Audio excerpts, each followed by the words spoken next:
because that's the goal, right? The goal of the mentor manipulator is to disrupt your trust within yourself. And like I feel like because I feel like mentors need to have intention and a purpose, and but so I said look for a collaborator. Position yourself as a partner, as someone of equal standing with someone else that you can learn from each other with.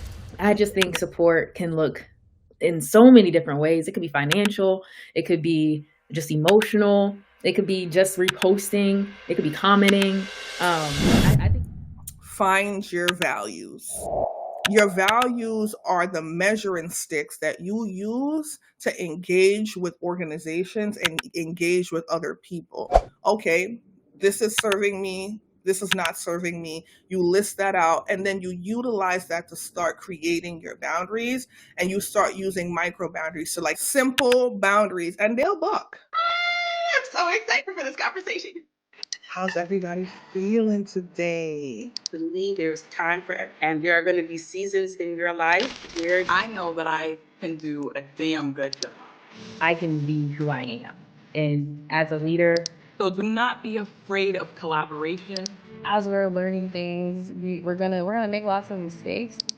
It's for you to then continue to move around this space, move around the world and navigate it. You are right where you're meant to be.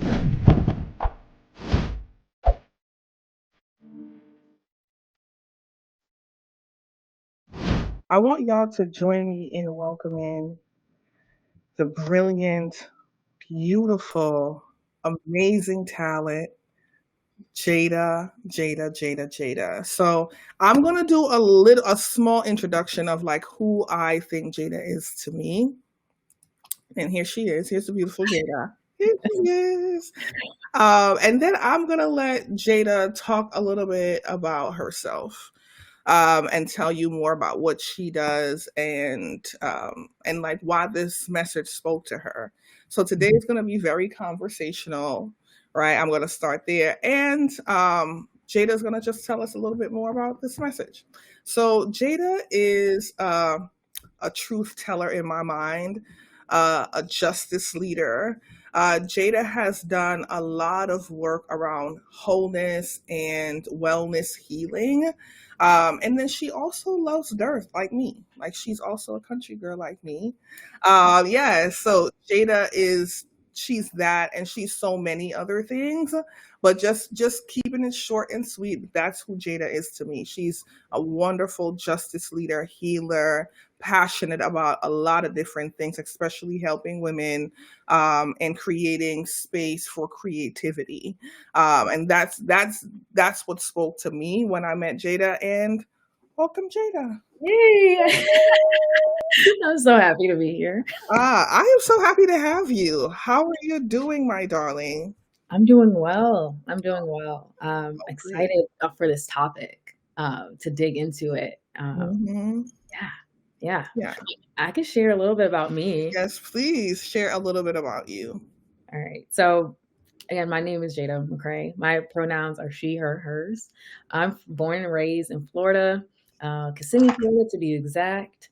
And I recently moved to Massachusetts, in Watertown in the last maybe 10 months, or I don't know. It was September, so do the math. And I started my business called Radical Roots Wellness. And I say it slow because Radical Roots Wellness, you know what I mean? And people they don't clock it. So Radical Roots Wellness, and I help women entrepreneurs align their professional and personal lives and to create more fulfillment and happiness for themselves and balance within their lives. So I started my coaching journey to help women put their wellness into action around 2 to 3 years ago when I launched my business. And I'm trying to think, is there anything else? Oh, I have a program coming up after hours coaching. That's where I help these women look at the misalignments between their professional and personal lives. And I try to use a lot of my time to delve into what those things might look like. And we can talk more about that later because it will definitely show up, such as fear and doubt. But we will get into that. Yeah. But anyway, so thank you so much for sharing about like what brought you to Boston. And let's just dive in. Like, what made you gravitate to this topic, Jada? Because of the way how I set it up is like, go pick your topic. Mhm. What made you gravitate to this topic? Yeah, so I seen the post on Instagram we made about Mhm. wounded leadership and mentorship. I think it was like a what is it called when you like show someone else's video and then you A talk? stitch. It's a A stitch. stitch. Yeah. Yes, one of those videos, and I was like, "Clock it, yes," because my best friend and I commented, I was like, "My best friend and I was just talking about mentorship because she wants to get into entrepreneurship, Mhm. um, but she kind of her first thought was, okay, let me find a mentor. And I had to like kind of steer her away and in a sense to protect her and from like, experiencing a bad mentor in that sense of, uh, for the example I gave her, a lot of them might kind of put you like down, like, like they would, they won't see you as a collaborator or even a partner. And that perception of you will probably stay your entire relationship. So no matter how much you grow as an entrepreneur and you do better, they will still have that overlooking Yeah, they view. see it in a box. Yeah. Yeah, yeah. And I'm like, I don't want you, don't focus that way. Like, please, because I feel like mentors need to have intention and a purpose. And, but so I said, look for a collaborator, position yourself as a partner, as someone of equal standing with someone else that you can learn from each other with, instead of that kind of imbalance that can happen. Yeah. Yeah, it sounded like the word mentor for you felt like at least I don't want to, I want to use the word trigger, but like in your mind, the word mentor meant like, oh my God, like we are not on equal footing, right? Like that's just the word alone. It Yeah. should be a more collaborative word than the word mentor, Yeah. right? And it sounded like you're like, listen, eventually your relationship is going to turn into a competition with this person, right? Because you're trying to get into mentorship and they're always going to see you as somebody that they supported and that they helped. It's never going to be a colleague. So that's kind of like one of Exactly. the signs to look for. So Jada said it. The signs to look for is one, a person now turning your relationship into a competitive relationship, but then two, looking for a collaborative mindset. So even if this person is legitimately mentoring you, they should see your relationship as collaborative and eventually releasing you into doing your own thing. So y'all heard her say it. So I know you're saying that your best friend came to you and that's the reason why you were drawn. But like, what about you? Like, what about your own personal experiences Yeah. with, the with the word mentor or with a mentor manipulator specifically? Yeah. Okay, so there's like a couple parts. First, I always wanted a mentor. Like I always kind of looked for one, Mhm. especially when I started my business. But as they came into my life, they fell off real quick. So it's really hard to like go off of a long-term relationship experience with a mentor because of that short-lived experience with like maybe 3 or 4 of them. Yeah, they just don't stick around, and I don't know, maybe the energies wasn't aligned. Maybe that was my my ancestor protecting me. Um, yeah, so my relationship with the manipulating mentor, I wouldn't say they had ill intention, right? But like you say, they learn from other people or their own experiences and project it onto you. So it's funny because I feel like my mom was my first mentor. Like without putting her a title to it, I feel like she was the person who was supposed to guide me. Highlight that word guide. But she was actually the first person to like put fear into me when I started my journey. So it started around coaching, and I'm like, I really want to get into coaching. I want to learn how to help these Black women in my lives um, pursue their goals relentlessly, diligently. And I didn't know how to do that. So that's when God told me coaching was a skill set of mine to grow. So when I told my mom about it, she was like, you know, let me sit on this. You're too young. Because at the time, I was 19. And it's funny because even the leaders at my job, I worked full time at a hospital. Uh, Even leaders at my job were saying the same thing. They were like, "You're so young. You're so young." Like that was one thing everyone kept telling me is that I'm too young, and I internalized it. I as much as I hate to say it, because I really find myself to be like a real strong-willed woman. I'm a Capricorn, so like real, strong in the head, but like I'm resilient is what I'm trying to say. But no matter how hard I tried to brush that out away, it took root, and it's still a weed that I'm still trying to mitigate and get out of my system.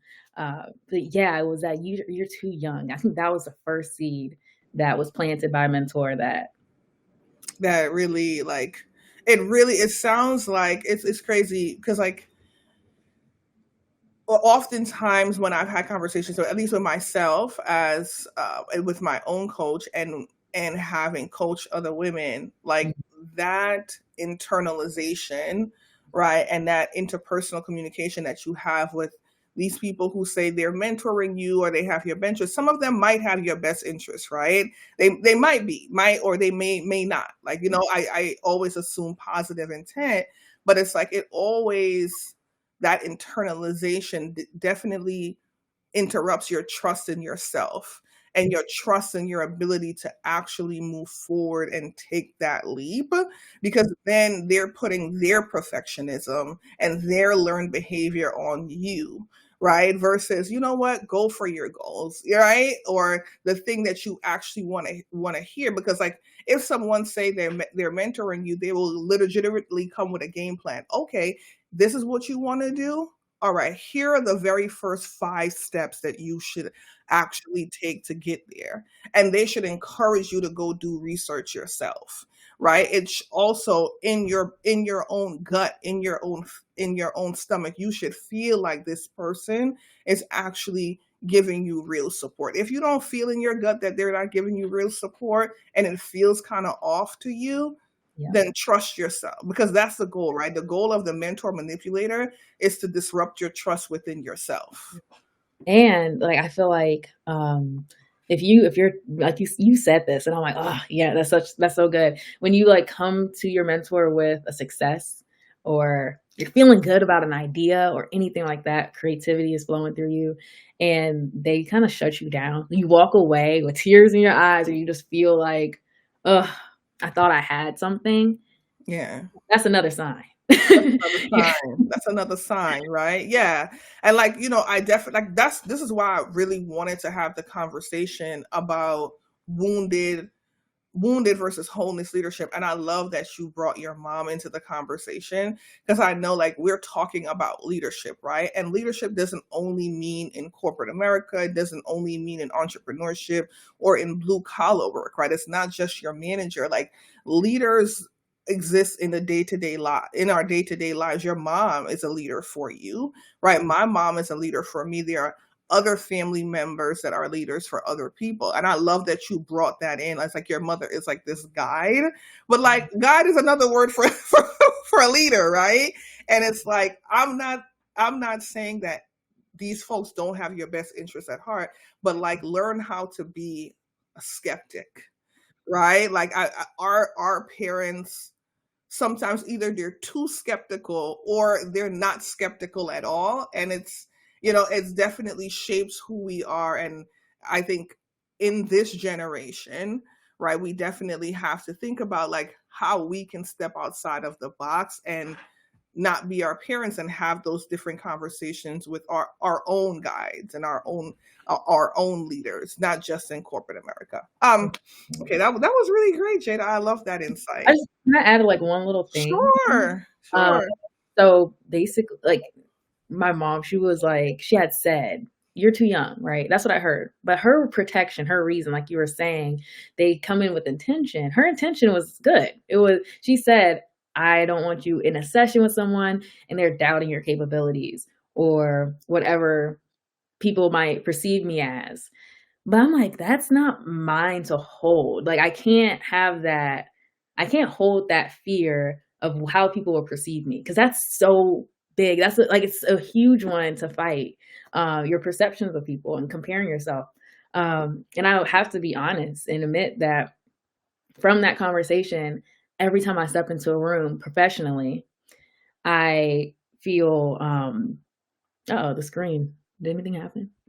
No, we're good to go. I was just putting up the somatic cues. Oh, okay. Yeah. Yes. So, when I step into a room professionally, I always look at people's age. Like, that she created a whole lens. I'm like, I look at my age compared to everyone else's.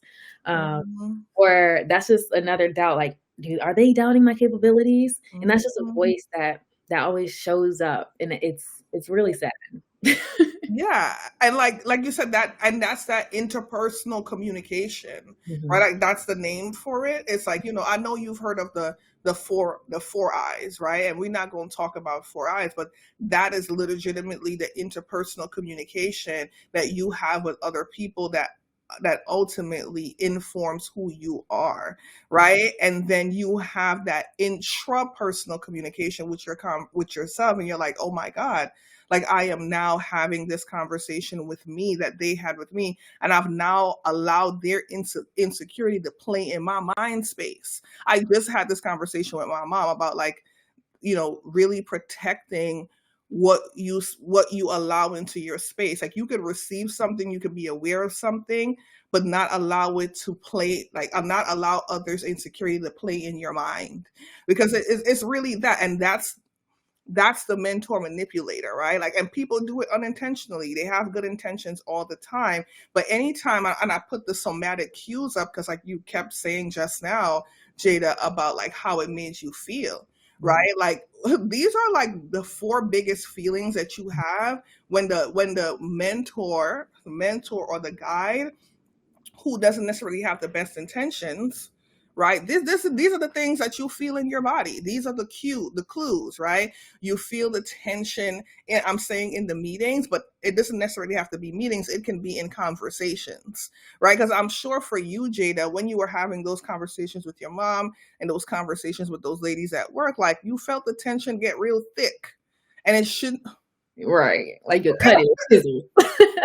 Okay, and it shouldn't have to feel like that, right? Like, real mentorship encourage, like, even though, and that's the difference between perception and feedback. Like, real perception, or real, not perception, but real feedback, it doesn't have you feeling like super tense, right? It shouldn't have you second guessing or shrinking your voice, or making you think, like, every time I'm walking into a room, like, these people are thinking about my age, or they're thinking about whether or not I'm not skilled enough, right?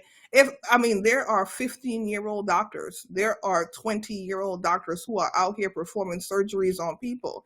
You see what I'm saying? We are in a whole different age, right? And it's like, it is legitimately somebody putting their things on you. You over prepare. I know for me, for this live, I over prepared, child. I came with a 20-point slide deck. Hey, Jada and I done had 15 million check-ins. I'm exaggerating, y'all. Right? And then, like, legitimately, I done had so many calls and so many things. That's the perfectionism, because I don't want to disappoint nobody. I don't want nobody to say, well, I don't want nobody to say I'm embarrassing them out here in these streets. I don't want nobody to say that. Never that. But it's that, right?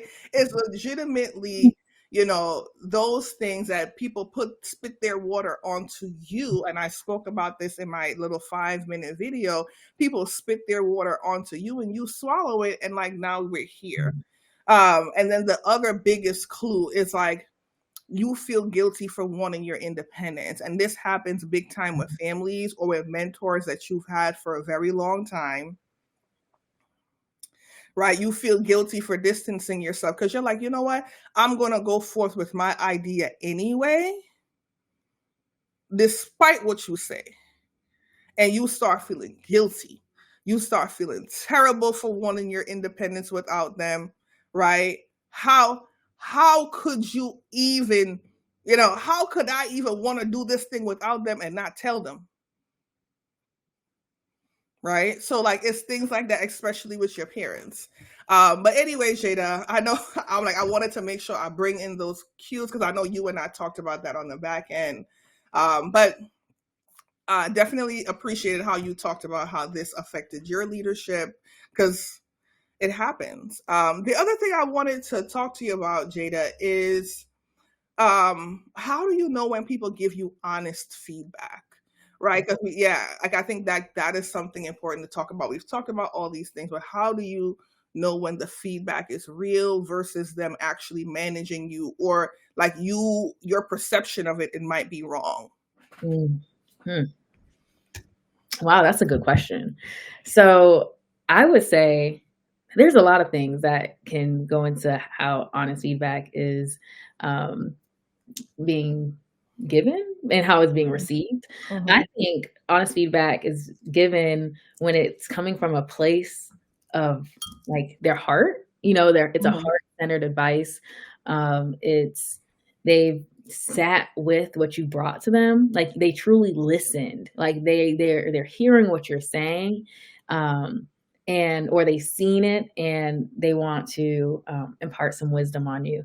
And I think you want to, like Norlander's talked about with the somatic and emotional cues, see how you feel. Like, do you feel destroyed? And if that's the case, that's when you say, okay, is it the feedback that's like triggering, or like the energy that they gave just really did not resonate with my spirit? Or is this bringing something up that I've been struggling with personally, and it's not the feedback, and it's really just how like I can't take feedback. Like if that's who you are, you just can't take feedback no matter how softly or well-intentioned it is. That might be a time to start doing more personal work, and really dig deeper into what that means for you and how you can navigate that. Oftentimes I think it means like working on your inner child, doing some inner child work, talking to your past self and everything that she's been told or they've been told, and just comforting them and being there with them. But if it is your mentor and it's starting to feel like it's not good advice, or it isn't really hitting, like you will know. Use your intuition and how you're perceiving it. Use your antennas of energy and feel what they're giving to you. And yes, trust your body. You want to really trust your gut and how it receives. Because I know I get good feedback when it's supportive, right? It's what is it? It's a new perspective. It's a different way to look at something. And it's coming from their heart. It's well intentioned. And that's when I'm like, okay, and I consider it. Don't think you have to take feedback. You don't. It's something you can consider. Let me think about how I feel about that. And if it's like, that's not really for me, I'm good. I'm gonna keep going. You have that right and that prerogative to push it to the side and keep going. But you also can be like, you know what, I accept that because that's really valid and that could elevate me to the next level. Now, if that's the cue that you get from that, then I think that's a good sign. It was honest, good feedback, and that you should pursue and take it forward with you. Yeah, did that answer the question? I mean, there's no right way to answer a question like that, right? Like you answered it from your what you take good feedback as. I think for me, when I think about good feedback, I definitely listen out for if they truly heard me. So like there's something that I do. So I do a lot of listening for a living. So in my day job, like I said before, I'm an operations manager, but I sit in a lot of meetings. So I do a lot of listening on the back end to see what's happening, to see what resonates and what people truly want. But then also for my private practice, my praxis is listening and allowing you to listen to yourself so that we can, co-collaborate on what we both just heard. And one thing that I do in my own practice is I love to repeat what I heard somebody say. And I look for that. So for me, I look for when you repeat what I say, not verbatim, because if you're repeating what I said verbatim, that means you're just listening Yeah. right? Surface level. But I'm listening to see if you have repeated what I said in essence, to see if you truly heard me. So that's something that I listen for when it comes to someone giving me honest feedback. Is the first thing, like, did you truly hear me by repeating what I heard, what I said? And then the second thing that I truly look for is, one, somebody saying how it resonated with them in their life, like giving a little anecdote, but not diving too deeply into making it about them. And then that's the slipping back into the manipulative mentor piece, right? Like, you have to think about, like, oh, they gave me just enough, but they also remember that this is my space and I'm coming to them to feel heard.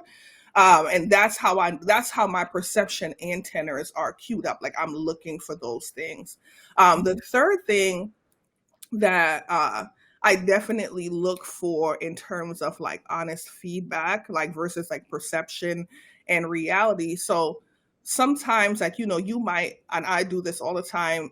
My best friend will tell you, Cheyenne will tell you, like, I definitely go to other people, right, to talk to them about what this person had told me. Now, before, I never used to do that. I was very much the hyper independent woman, right? Like, I'm a thug it out on my own and figure it out. And now, right, I am truly not, like, I truly go to my friends and ask for their advice. Like, girl, what do you think about this? You know what I mean? And to Jada's point, like, you don't have to take everything that they say. Because I remember, for me, I had a conversation with my coach, who you guys will get to meet along this journey. She said that to me. She said that to me like 6 months ago. I told her, I was like, I'm having this conversation with this person and they told me this, this, and this. And now, because they told me this, I'm going to do this, this, and this. And she said, slow down. You don't got to take everybody's advice, because sometimes the advice is not necessarily good advice. And that's how I knew, like, going to her to have the conversation about like what this person told me, and like her telling me you can pluck things out. You don't have to take all of what they say, was very instrumental. So 3 things, I'm gonna say it over one more time. You really listen to see if they're listening, right? So they repeat it back to you, but in essence, not verbatim. The second thing that you definitely look for is, Jada said it, listening to your gut, right? And then the third thing is, you go and you bounce ideas off of your friends. Use your friend group. If you don't want to use the friend group, I'm developing an AI chatbot. Shameless plug.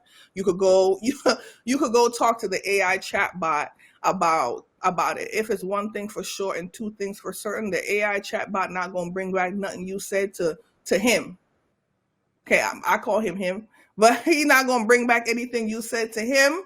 Okay, so you could definitely use that to bounce ideas off of. Yeah. Go Do ahead. you mind if I like piggyback again? Sure. Sorry. So for your second one, it kind of came to me to, like, you can ask questions like, what made you say that? Yeah. Asking your mentor, what Yeah. made you say that? Where did that come from? Like, I want to hear your perspective on, what piece together that piece of feedback, because I don't know what to do with it. And once you hear the root of it, once they explain, oh, well, it kind of connected back to when that, etc. Yeah. That's when you can, that didn't really apply for me. Or, so maybe asking deeper questions too, in feedback can also help. Yeah. I know we're supposed to end at 4, Jada. Yes. But I mean, do you have some extra time to spend with us? I have to ask. Okay, great. So, because I'm like, there's so much more to talk about here in this topic. And I definitely want to really talk about the root cause, because I feel like we've just been, spanning a whole bunch of stuff, but I really want to talk about the root cause of like why we believe that something like this actually happens. Because, like, sometimes people are well-intentioned people, sometimes they're not, but like sometimes people are well-intentioned people, and I really want to put some language to what these people are doing in corporate America as parents in entrepreneurship. Like, they're also having triggers too, not just you. So I really want to talk about that. So I'm just going to go and then I'll have you join in, Jada. So I'm going to share my screen again. I'm going to bring back the share screen. Exciting. It gets weird. I'm sorry, y'all. It gets a little bit weird. And then I have to change it. All right, so here we go. Oh, perfect. So perfect. So what Jada and I are talking about is definitely the mentor manipulator, and like having that conversation about whether or not, you know, these folks are well-meaning or non-well-intentioned people or whatever it is. But either way, whether they're well-meaning or not, it comes from a specific place. Scarcity mindset, right? And what is scarcity? Scarcity is people not having enough. Like we are in a day and age where a lot of us don't have. Okay? A lot of us don't have. It's either you're very rich or you're very poor. We know that that's the game, but but then it's deeper than that, right? So like I know for me in corporate America, I had to learn. If you ever notice, the people who are the gatekeepers that we saw, the Gandalfs, the "you shall not pass" people, are usually the older folks, right? And you know, don't think, you know, grandma be mean, okay? Grandma be mean, but but it comes from a place of like ageism. Ageism is a very real thing. And like it's that scarcity mindset of like, we already know that Social Security is going to be going bankrupt very soon, and grandma got to keep her job. Okay, so like because grandma got to keep her job and she got to work till she's 65 or 60, how much ever, or maybe even 70, you know what I mean? She's saying she want to mentor you, but like she really trying to use you to keep a pulse on things, and it's not intentional, y'all, right? Like I'm not saying it for y'all to feel sorry for people and things like that. I'm saying it so that we can be informed and we can say, well, you know what? I know where this is coming from for you and why you're doing this thing, right? And we can use that as information. The second thing is the insecurity and the fear of being relevant. I just talked about ageism, right? And like I made a post, and hopefully in the playback, Angeline can put the playback right here. I'm pointing as though it's there right now. But just talking about the fear of relevance. So there's something called relevancy threat, where like you're older, right? And you're nervous about not becoming relevant anymore, right? You've had all of this success in your 30s, in your 20s, hell, even in your 40s. And then like sometimes for some people, poof, it's gone, right? And they're struggling with that. Because I remember when I was young, I used to tell my mom, oh, mom, you're 30-year-old. I am 35 now. And I got a little niecey poo. I was 20, I think 27 when she called me old child. I nearly fell out. Okay? I mean, my best friend, she's in the background. She's in the background right now. And I know she's laughing because she laughed at me. Because it's like, you're going to get there, right? You know you're going to get there, but like you don't really take it seriously in the moment. And then the other big, huge one, identity and tied up being an expert. Now, that term mentor, people be getting lost in that, right? I know more than you, all right? And they don't think that the mentee can surpass them, right? So in order to continue to stay expert and not have to continue to learn, to stay on top of things, they only feed you just enough information so that you can stay in the same place. So you will always continue to be a learner, right? And that's more about ego more than anything, right? That's really very, very much ego-driven work. It's not hate. I want to make sure I say that. It's not hate, it's fear, right? And like going back to Jada's point about her mom, right? She said her mom is fearful. Her mom was legitimately fearful that she goes up into a workshop and then these people start questioning her age, questioning her expertise, because she was worried that like she don't want anybody to do anything to her baby. Like we know that came from a very positive place, right? And some of these people, they haters. Some of them, They haters, some of them, but like I want us to understand like it's not just hate, it's coming from a place of fear. And like once you understand those pieces, you've already won the back and forth that you think is happening. What do you think about that, Jada? Yeah.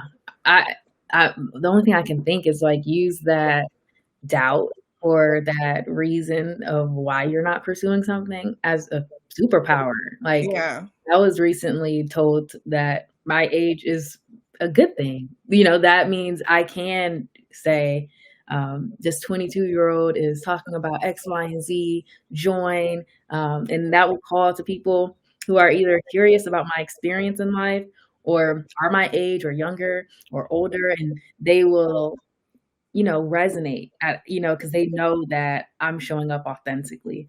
Um, and another piece of the scarcity mindset, I really love that piece because scarcity can look like food, right? Money, jobs availability. I know things being oversaturated is I think it's a scarcity mindset because it's saying there's not enough clients for you. It's not enough consumers who will be interested in you. So I really like that you highlighted those things. Yeah. Yeah. And like, scarcity is just like I just had this conversation with my friend, like I think like a day ago, which is like we are in competition with the internet. The internet is bottomless. Like, you see what I'm saying? Like people don't understand like the internet is a bottomless space.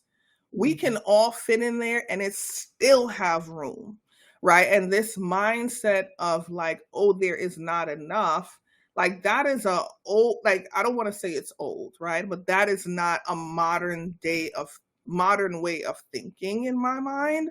Because it's like, you know what? She can be 23 but be really very wise because she's well read, she's educated, right? Like and at least being an expert in her area. That doesn't take away from everything else. You see what I'm saying? However, it's just like I feel like there is this mindset of like not everybody can be, right? And not everybody can do. And I think that's what frustrates me about the mentor manipulator survival pattern. It's like, you know what? Like it's just yeah. No, give me more. Give me more. It's definitely frustrating. And then for you, Jada, I feel like we touched on this, but I want us to deeply talk about it. It's like, what does true support actually look like? I Mm, think that is something that I really think is important for people to know and understand, that like true support should look like this, like, X, Y, and Z. And for you, what has true support truly looked like? I am so. Oh my gosh, that question resonates today because I right before the call was filled with so much gratitude and happiness and fulfillment of my support people, like the people in my life who showed up recently too. Um, Mhm. so as of recently, I've been getting more support with like-minded women, honestly, people who have the same values and goals and um, beliefs that I do, even if they don't believe everything, it's there's a core understanding that you see eye to eye. It's like a sisterhood, no matter what age, race, anything like that. There's that connection. Um, I think that if they can really, I don't want to say embody, I don't know if that's the right word, embody your dreams, your goals, like they put themselves in your shoes and really feel your excitement, your happiness. They see your vision.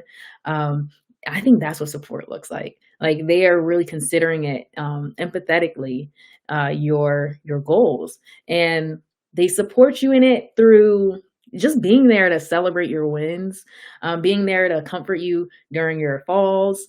Um, I just think support can look in so many different ways. It could be financial, it could be just emotional, it could be just reposting, it could be commenting. I think support can look like a lot of different things. I definitely agree with you in terms of like what support should look like, and I definitely want to kind of like drill down on some of these supports that you mentioned. So like, um, so one thing I will say is the mentor manipulator, because this is a topic. What happens is, so they will support you, and I want to make sure I say that right. They will support you, but like we said before, it'll have conditions.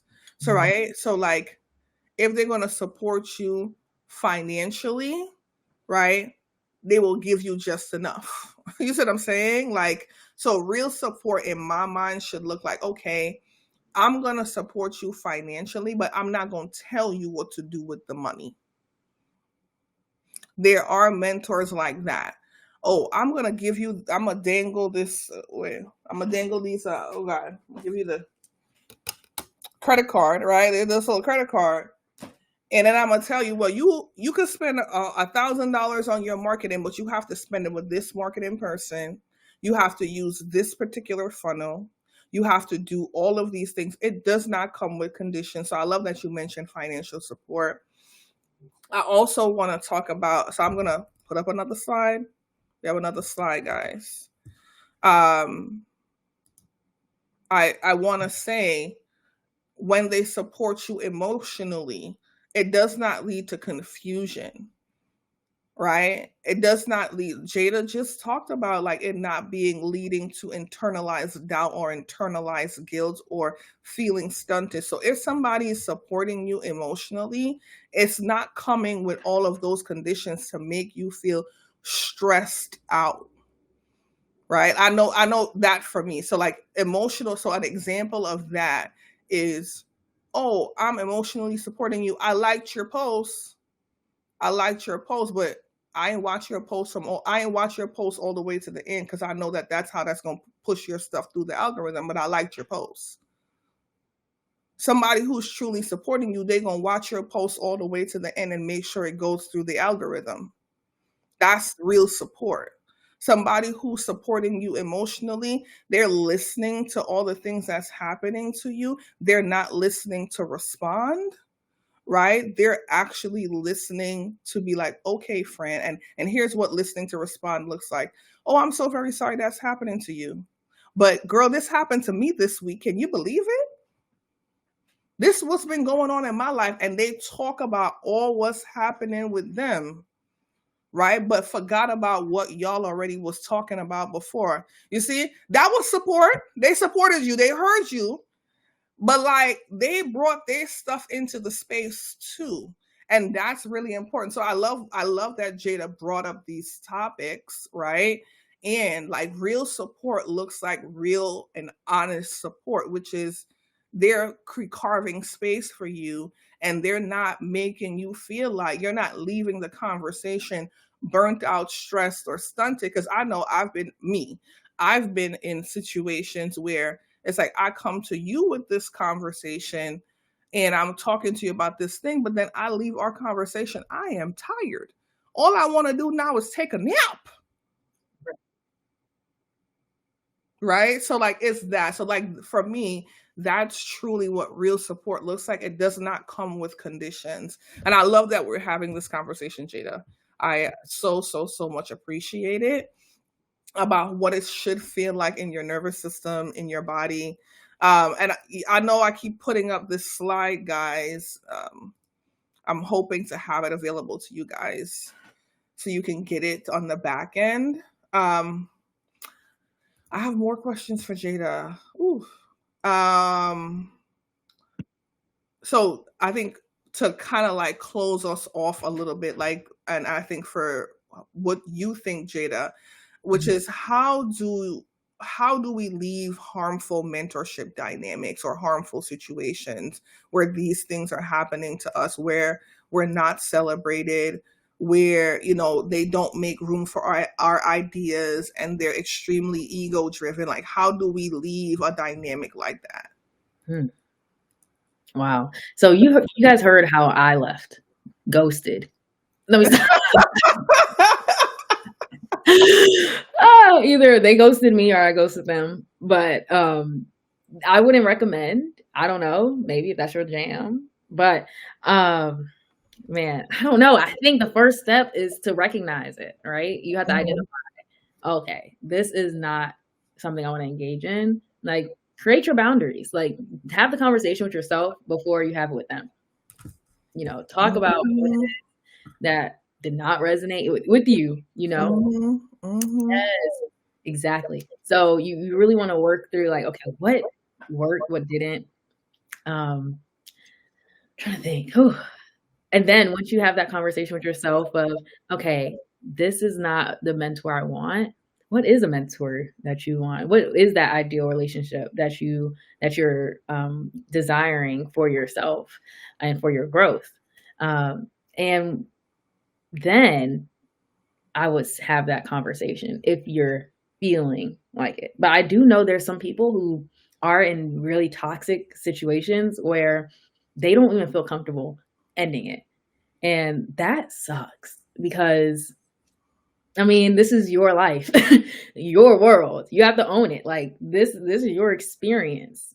And either you're gonna get that courage, it's the strength that you have to really dig deep and ground yourself in, and take action, or you kind of, if confrontation, I'm not gonna say, but you can ghost them, like, go MIA.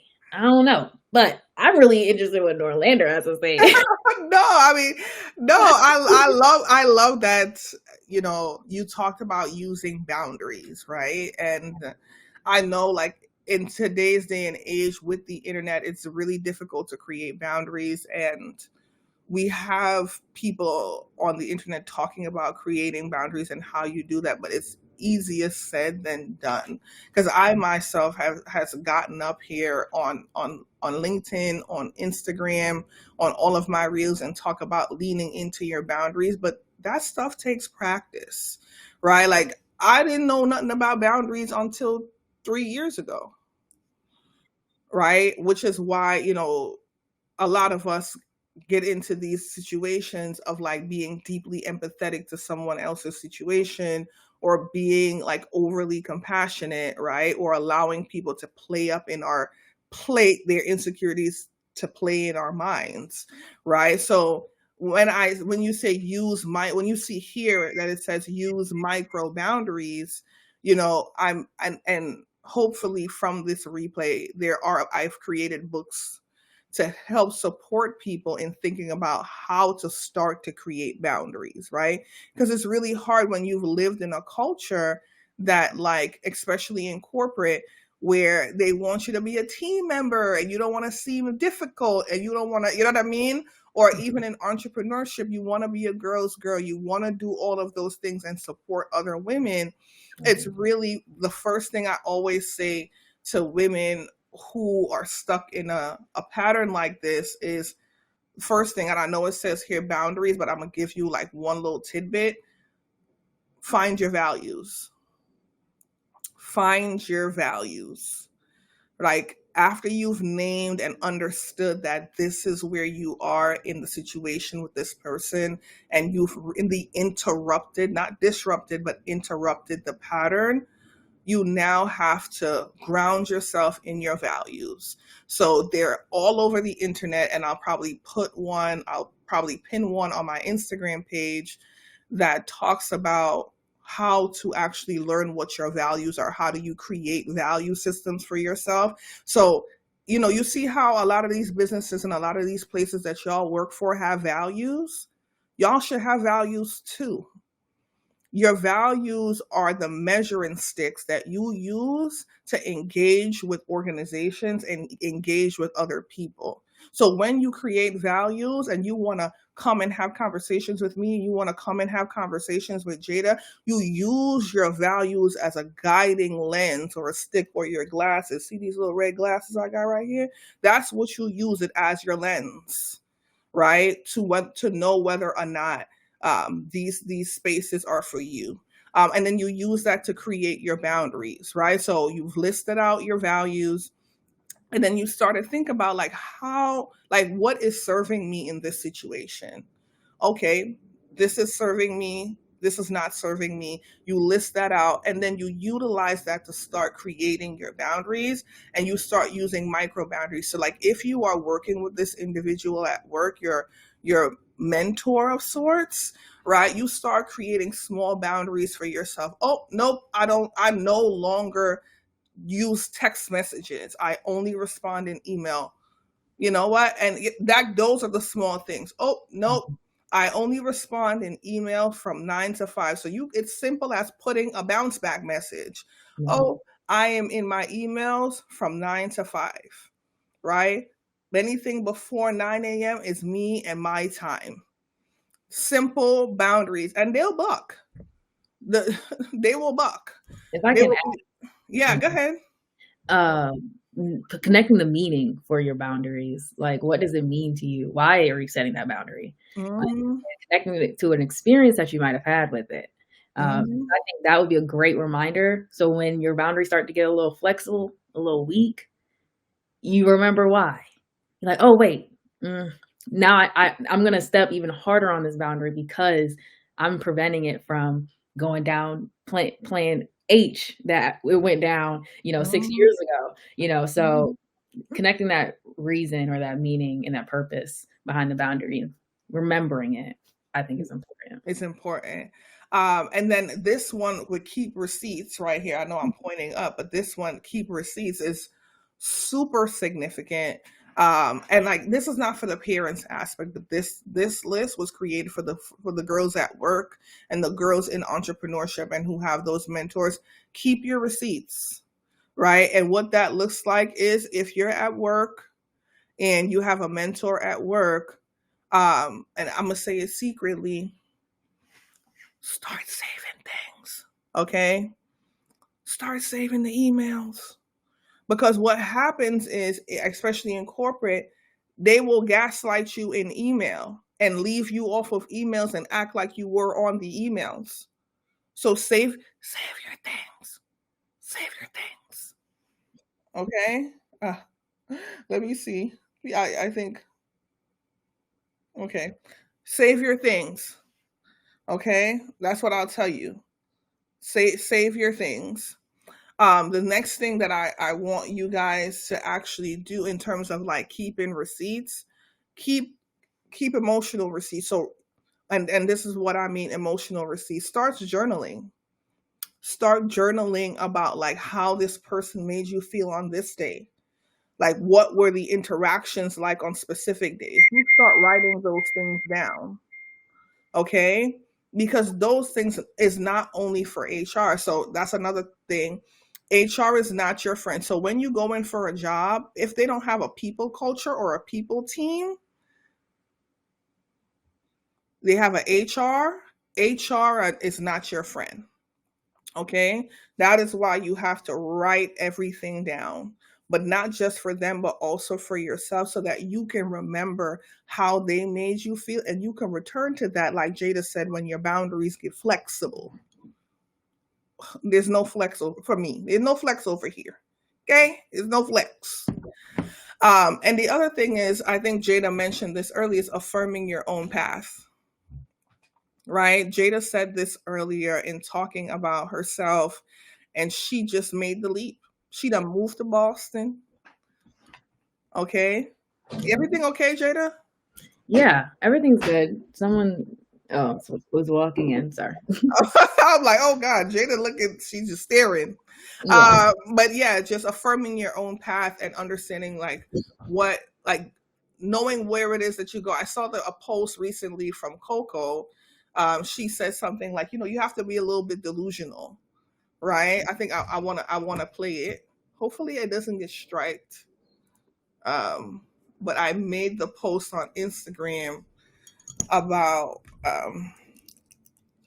being delusioned in believing in yourself, right? Like believing in your own pattern, believing in your own yourself, even though when others don't believe in you, right? Like those things are extremely important, because what happens is when you believe in what you're doing and what you have to offer, can't nobody tell you nothing.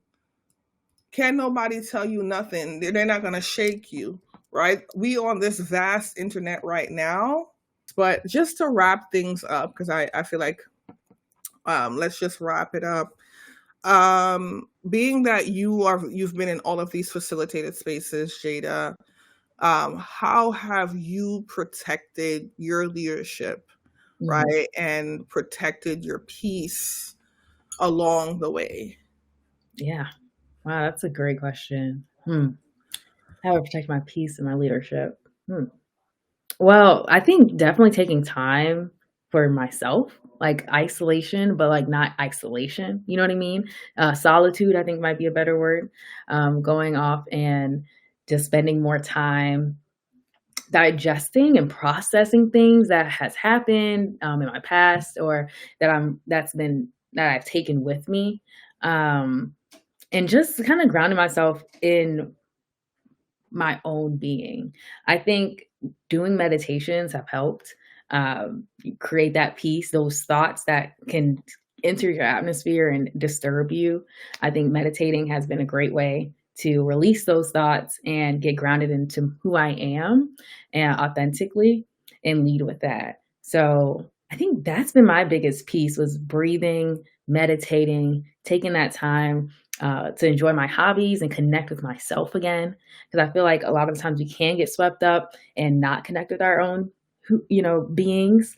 So really finding the things that I enjoy and take pleasure in. And that's what I really root myself in, to remind myself that I can be who I am. And as a leader, I could be as who I am as a facilitator. And I don't have to carry on with other people, what resonates with other people, whatever they have going on in their lives. It doesn't have to be for me. So that's kind of how I navigate it a little bit, doing some meditations. Yeah. I love that. There you have it from Jada. The justice leader, the truth teller. She is out here telling us that we need to meditate and return home to self. And is there any specific meditations that you listen to for yourself, Jada? Hmm. I haven't listened to any meditation specifically, like guided meditations. I have been told by the shaman, Reiki master colleague of mine, I love her. She says, put yourself at the bottom of the ocean when you meditate and just be there. Like sink all the way to the bottom and be in that space where it's just water surrounding you and you're there. And that's what I've been doing for my recent meditations. That has changed the game almost, where I can just go into a space consistently and it provide. So that's something I kind of ground myself in meditations. But I know you practice a meditation that I think is really interesting. So if you want Yeah, I definitely do. And here's what I'll preface by saying, guys, you don't always have to do meditations, but it's a really good practice. So I do meditations and journaling. I do it in tandem. So the latest meditation that I am loving is visiting my future self and having conversations with her. That is what my coach, which y'all go meet her. Her name is Marie. She gave that to me. She's actually be on a live with me, I think in like a week or 2 weeks. She'll be here on the 3rd. We have a Zika coming next week. But back to the point of the conversation, which is, yeah, I do that meditation where I go visit my future self, where we see like this bright white light, and like you walk into the light and then you meet your future self. And that has been a game changer for me. And then what I do is I do a lot of journaling and reflecting it back out loud.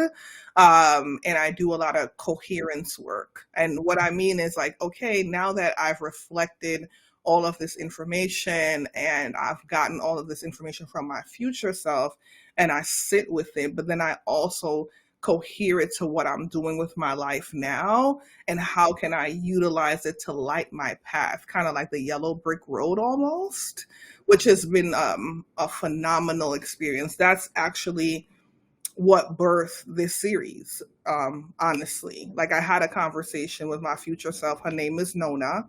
And I talked to her about wanting to do this series and wanting to talk about disrupting these survival patterns, because even though we are leaving these spaces of like corporate America, of like leaving mentorship, like this, the stuff stay with us. And like she and I had that conversation about whether my stuff is staying with me. And she told me no, because I am doing all of this work through disrupting these patterns. So yeah, I do a lot of meditation. I have to add, I have learned recently that Black and Brown people, meditation, like moving meditations work really well for us. So thinking of meditating while you walk, that could look like counting your breaths, counting your steps. It can look like looking at the nature around you, the buildings around you, and just taking in your environment and becoming more present in the moment. So doing that in some movement, whether that's dance, walking, running, however you experience your flow state, I think that how you can start too, if you're not familiar with just sitting meditations. Yeah, because sitting meditations can be hard. It can be hard to like just sit there and do nothing, because like we're so used to moving. So I love that idea. I think you had sent me a thing recently, and I'm probably going to repost it again, about for Black and brown women in Boston looking for a space to do movement and looking for community and connecting to wellness, because all of this is all what we're talking about is, right? Like it's wellness and understanding the patterns that impact us day to day, and how we can actually utilize these tools created for us, by us, with us in mind, to continue to actually grow as beings. So I appreciate you bringing up meditation and things like that. One thing I will say is knowledge is the key. And we coming soon, I'm gonna just share my screen one last time, shameless plugging, right? One tool that I know works for me as an individual is knowing. Like I always want to know. And that's why I developed a leadership assessment tool that came with books and things like that. It's going to be released in like 2 weeks, but like understanding what type of leader are you really, right? Like I want to say this, like we're all leaders, all of us. Whether you are a manager, whether you are just an employee, whether you're a CEO, whether you are an operations manager, you are a leader. You might be leading your household, right? You might be leading somebody else. You might be leading your friend group, right? But it's always good to acknowledge and know where you are as a leader, so that you could come full circle to yourself and to the people that you're supporting, because those things are the really important things. Like the acknowledgement of who you are is important in two ways. One, it helps you grow, but then two, it acknowledges all of the work that you've been putting in, the silent stuff, the invisible work, right? Like a lot of us don't think we're doing anything. Like you and I sat on this live together, and I'm like, oh, we didn't do a lot, but we did a ton. Yeah. We did a ton. And like, for the moms who think they're not doing the work, y'all are doing all of the invisible work, right?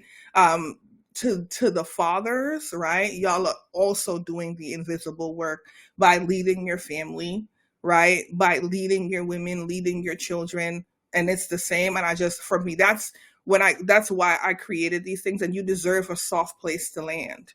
You deserve a space where your ideas, your thoughts, your feelings deserve to be heard. And that's the reason why I created this space, but I wanted to make sure that it can be shared with everyone, right? So I created the leadership book. And then lastly, I want y'all to follow us. Follow us. Follow me and Jada. This is what we out here doing. We changing the world. And we want y'all to come along for the ride. So follow us, please follow us, and support our pages, Instagram, TikTok, LinkedIn, all the spaces and places. And then coming next week, I don't think I have her on this. I think the next slide is actually a picture of beautiful Jada. So as we close, I wanted to share that, but then I also want to thank you so much, Jada, for being a part of the experience. I know it's been a lot these last couple weeks. Yeah, thank you for having me. I'm so honored to be here within your space. So thank you. I mean, this is not my space. This is our space. This is the space we creating for everybody. And I hope y'all join us next week. I hope we wasn't too dry, y'all. Never that. Okay. So we appreciate you. We'll talk to you guys soon. And I can't wait to see you guys next week.